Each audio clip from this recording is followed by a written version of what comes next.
Alright, in this video I'm going to be covering the 5 general types of chemical reactions. So these are major types of chemical reactions. We will go over some more specific types later.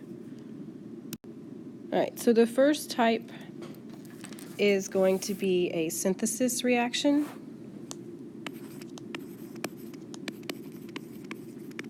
This is also known as combination.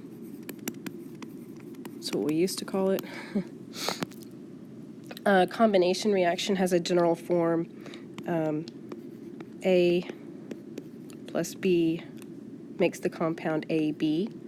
And so, as you can see here, what's happening is we have 2 or more reactants combining, right? 2 or more reactants combining to form only one product. So 2 or more reactants combining to form one product.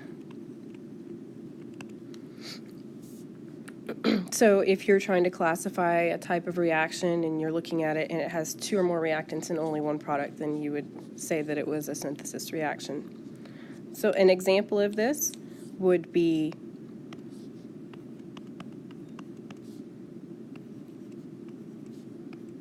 sodium and chlorine.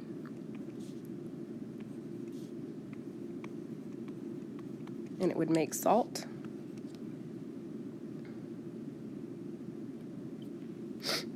Okay? And then another type of reaction is the exact opposite of that reaction. So let's go over here.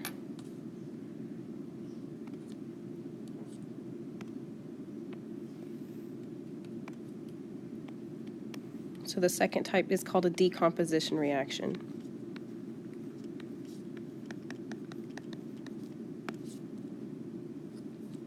And a decomposition reaction, like I said, is the exact opposite, and so the general form of that would be AB going to A plus B. And so the definition would be where one reactant breaks down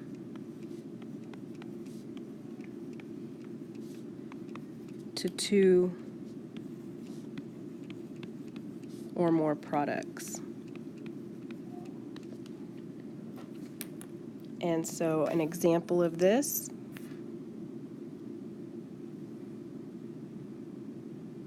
would be the decomposition of potassium chlorate. Would give us potassium chloride and oxygen gas.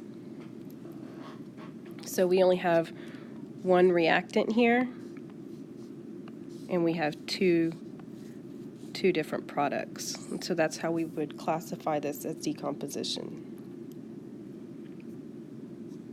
All right, so let's see. Yep.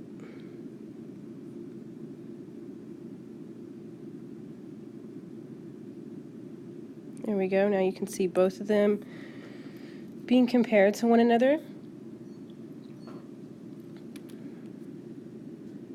Okay.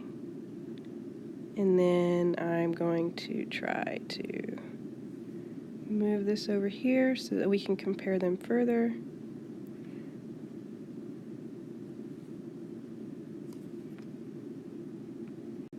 No. Keeps trying to open up something new.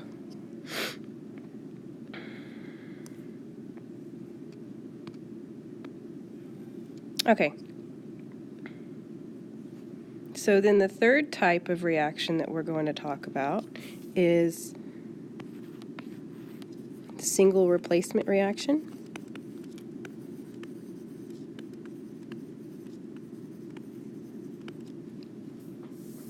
And the general form of this is A plus BC makes AC plus B.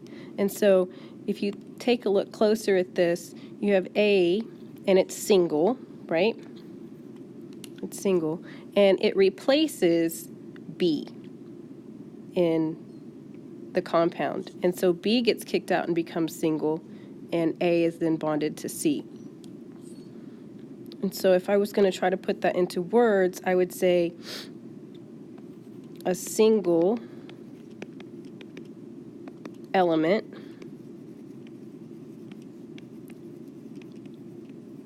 replaces an element in a compound. All right, I had some problems there for a minute. Okay, so an example of a single replacement reaction is if we have magnesium and we put it in a copper 2 chloride solution, it will make a magnesium chloride solution, and solid copper will come out of it. And so you can see here that magnesium has replaced copper in the solution, and then copper is by itself. So that's why this is single, because you have a single thing on one side of the reaction that replaces an element in the compound of the other reactant. Okay, and so the fourth type of reaction is going to be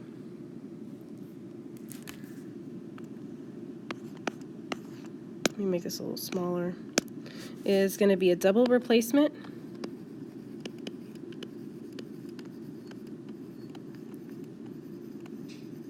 And so just like the single replacement reaction, there's going to be some sort of switch, but this time the general form doesn't have anything that is single. Okay, so here you can see that A and C switch partners, right? And so A ends up going to D, and C ends up going to B. And C is still in the front, and A is still in the front, because they're cations in these compounds. So what is happening here are the two cations in the reactants are switching anions. So the two cations, or positive ions, switch, I forgot the C,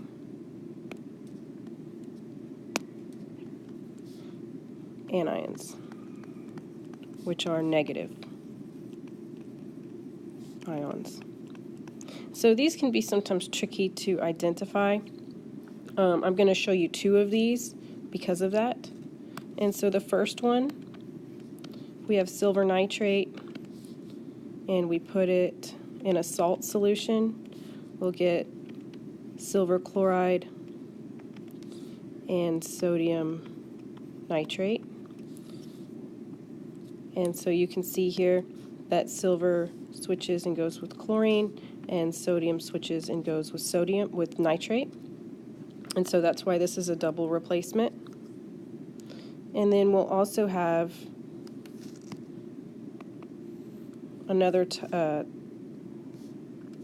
double replacement is something like sulfuric acid reacting with sodium hydroxide to give us sodium sulfate and water.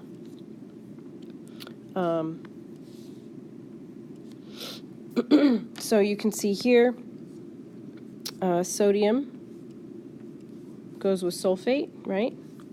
And then another way to write water is HOH, because it's two H's. There's one H right here, and then another H right here. And so that's H2 and then one O. So H then goes with hydroxide. And so these can sometimes be hard for students to see because they don't see water as HOH. They see it as two H's and an O. All right, so these are the four types that are probably the hardest to classify. Oh no, I don't want to do that. I do want to do this way. And so there's an overall shot of everything so far. And then I'm going to talk about really quickly the last type,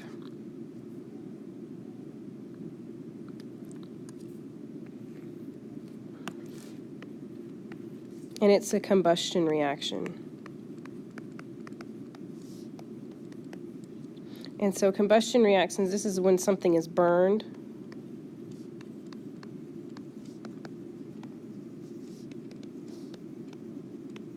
And so what has to be a product, or what has to be a reactant when you burn something, you have to have oxygen present. So the first thing is O2 must be present.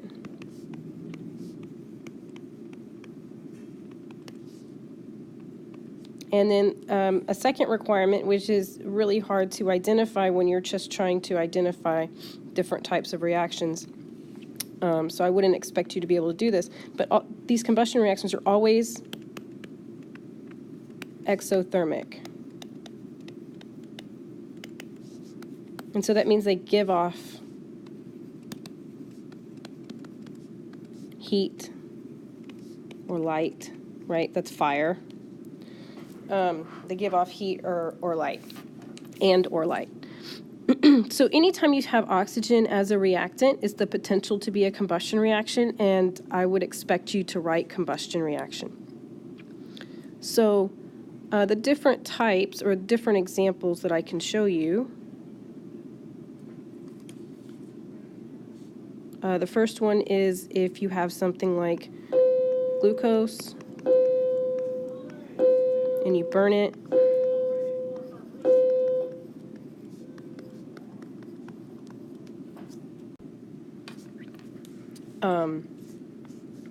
Go ahead and balance this.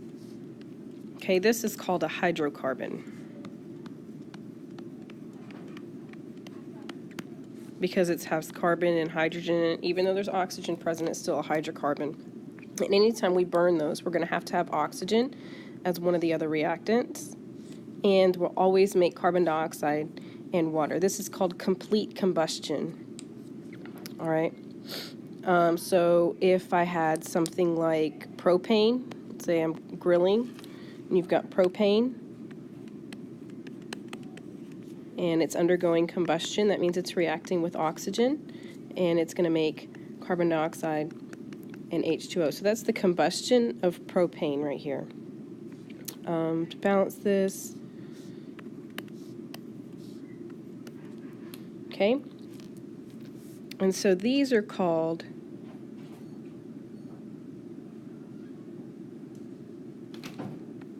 this is complete combustion.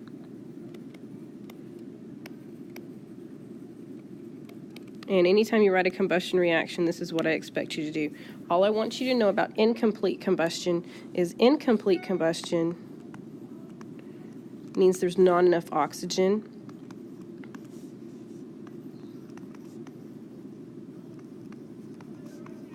And so instead of carbon dioxide, you make carbon monoxide. So let's say that propane is going to undergo an incomplete combustion instead of complete combustion. So remember, this one right here is propane. And if we're going to write an incomplete combustion, then we would say C3H8 plus oxygen gives us carbon monoxide and water instead of CO2. And so this is just slightly different, and we would balance it accordingly. In this class, if you're in my class, I will probably never ask you about incomplete combustion to have you write it. I might just say during incomplete combustion, what are the products of a hydrocarbon? All right, so now hydrocarbons are obviously not the only thing that we can burn. We can also burn metals and all sorts of other things. So if we burn, let's say magnesium, right? So let's say magnesium. We do this every 4th of July. It's on sparklers. It burns real bright white. Then magnesium is reacting with oxygen.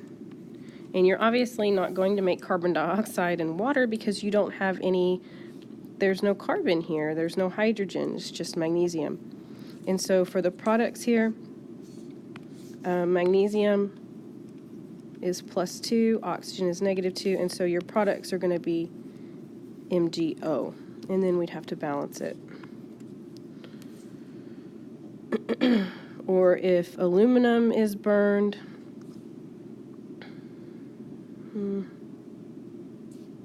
then you would have aluminum plus O2, and aluminum is +3, oxygen is -2, so you get Al2O3.